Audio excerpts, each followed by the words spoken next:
ഞാൻ Suma teacher, Suma Sivadas.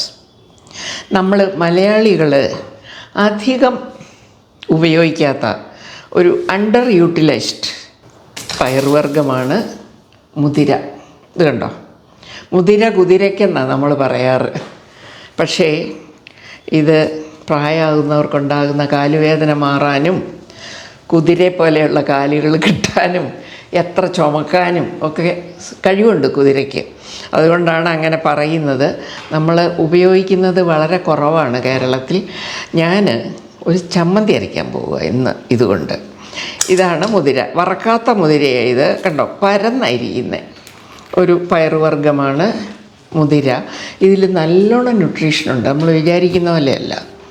Under used ആണ്, പക്ഷേ ധാരാളം ന്യൂട്രീഷനുണ്ട്. എല്ലാത്തിലും ഉള്ള പോലെ പ്രോട്ടീൻ, നല്ല 100 ഗ്രാം മുതിരയിൽ 22 ഗ്രാം പ്രോട്ടീനുണ്ട്. പിന്നെ ഫൈബർ നന്നായിട്ടുണ്ട്. കൂടാതെ കാർബോഹൈഡ്രേറ്റൊക്കെ തീർച്ചയായിട്ടും ഉണ്ട്. കാൽഷ്യം, അയൺ ഇതിൻ്റെ റിച്ചസ്റ്റ് സോഴ്സാണ്. അങ്ങനെ പലതരം ഗുണങ്ങളുള്ള നമ്മുടെ ഈ മുതിര കഴുകിയിട്ട് വറുത്തിട്ടാണ് അരയ്ക്കുന്നത്. ഒന്ന് കഴുകി കൊണ്ടുവരാം. ഇത് കണ്ടോ, കഴുകി.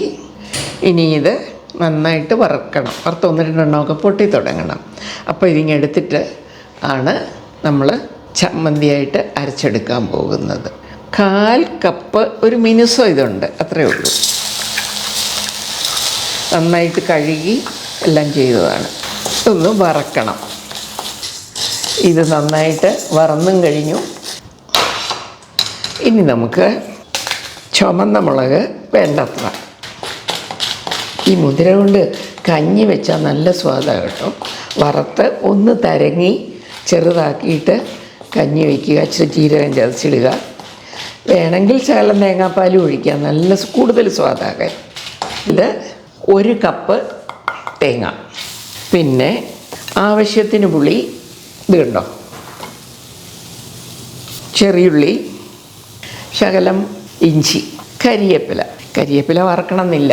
ഇതൊന്ന് വാട്ടിയാൽ മതി, അല്ലാതെ ഇത് തീയലിന് പോലെയോ ഒന്നും കൂടുതൽ വറക്കേണ്ടതില്ല. ആ വെള്ളം ഒന്ന് വലിഞ്ഞ് കിട്ടിയാൽ മതി പോരെ.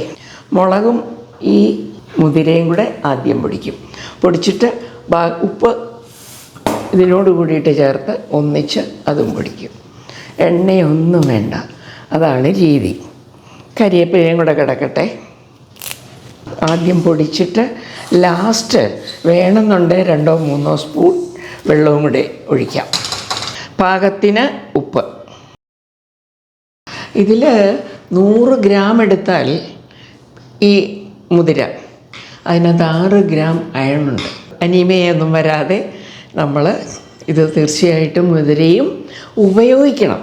ഇടയ്ക്കിടയ്ക്ക് എന്നും ചെറുപയറും വൻപയറും കടലയായാൽ പോരാ, ഇടയ്ക്ക് നമുക്ക് മുതിരയും ആവാം. മുതിര നല്ല സ്വാദുള്ളതാണ്. ഇത് കഞ്ഞിക്കും ചോറിനും ഇഡ്ഡലിക്കും ദോശയ്ക്കും പിന്നെ ചപ്പാത്തിക്കും ഒക്കെ ഒരു തൊടുകറിയായിട്ട് ഉപയോഗിക്കുകയും ചെയ്യാം. അപ്പോൾ എല്ലാവരും ശ്രമിക്കുക. നന്ദി, നമസ്കാരം.